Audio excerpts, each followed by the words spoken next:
નમસ્કાર દર્શક મિત્રો, થર્ડ આઈ એક્સપ્રેસમાં તમારું સ્વાગત છે. જોઈએ હવે તળાજા નગરપાલિકાની સામાન્ય ચૂંટણીને લઈને સમાચાર.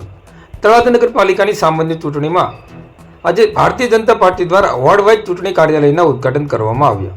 તળાજા નગરપાલિકાની ચૂંટણી 2025 અંતર્ગત તળાજા શહેર ખાતે વોર્ડ નંબર 2, 4 અને 5, 6ના કાર્યાલયનું પ્રદેશ ઉપાધ્યક્ષ શ્રી મહેન્દ્રસિંહ સરવૈયા તેમજ પ્રદેશ લઘુમતી મોરચાના મહામંત્રી નાયનભાઈ કાજી અને ભાવનગર જિલ્લા લઘુમતી મોરચાના અધ્યક્ષ યુનુસભાઈ મહેતર, જિલ્લા ભાજપના પ્રમુખ શ્રી આરસી મકવાણાની પ્રેરક ઉપસ્થિતિ અને ધારાસભ્ય શ્રી ગૌતમભાઈ ચૌહાણ તથા જિલ્લા ભાજપના પ્રભારી શ્રી બિરજાસિંહ ઝાલા તથા જિલ્લા મંત્રી શ્રી ડૉક્ટર મનહરભાઈ બલદાણિયા, પૂર્વ જિલ્લા પ્રમુખ શ્રી હર્ષદભાઈ દવે તથા શહેર પ્રભારી શ્રી શૈલેષભાઈ શેતાની વિશેષ ઉપસ્થિતિમાં આ તમામ કાર્યાલયનું ઉદ્ઘાટન કરવામાં આવ્યું હતું. વોર્ડ નંબર 2ની વાત કરવામાં આવે તો આમ આદમી પાર્ટીના ઉમેદવાર નસીમબેન નૌશાદભાઈ પઠાણે આમ આદમી પાર્ટીને રામ રામ કરીને ભાજપના ઉમેદવારને સમર્થન આપ્યું હતું અને ભાજપમાં વિધિવત રીતે જોડાયા હતા. આ પ્રસંગે તળાજા શહેરમાં જિલ્લા ભાજપ સંગઠનના હોદ્દેદારશ્રીઓ, તળાજા શહેર ભાજપ સંગઠનના હોદ્દેદારશ્રીઓ તથા મોરચાના હોદ્દેદારશ્રીઓ તેમજ દરેક વોર્ડના અગ્રણી તેમજ વોર્ડના સમાવિષ્ટ કાર્યકર્તા મતદારો ઉપસ્થિત રહ્યા હતા. સાથે ભાજપના દરેક વોર્ડમાં ઉમેદવારશ્રીને પ્રચંડ બહુમતી જીતાડવાના સંકલ્પને સાર્થક કરવા સૌ કાર્યકર્તાઓએ ફરીવાર વિકાસનું કમળ ખીલે તે માટે પ્રોત્સાહિત કર્યા હતા.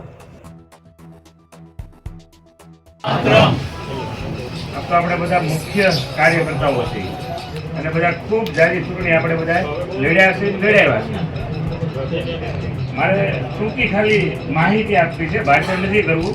આપણા અધ્યક્ષ અહીંયા ઉપસ્થિત છે, આપણા પ્રભારી જિલ્લાના ભાઈ નાયકભાઈ ઉપસ્થિત છે, હર્ષદ દાદા અને આપ સૌ બધા આગેવાનો. મારે ખાલી માત્ર એટલું જ કહેવું છે કે આપણે ભારતીય જનતા પાર્ટીએ આખા ગુજરાતમાં ખૂબ સરસ મજાના વિકાસના કામો કર્યા છે. હવે આપણી વિરોધી પાર્ટી કોંગ્રેસ પાસે કોઈ મુદ્દો નથી એટલે માત્ર ને માત્ર આપણા કાર્યકર્તાઓને એ માનસિક ટોર્ચરિંગ આપવા માટે કાંઈક નાનો અમથો મુદ્દો લઈ અને તમે ત્યાં જાઓ તો એ તમને વાત મૂકશે.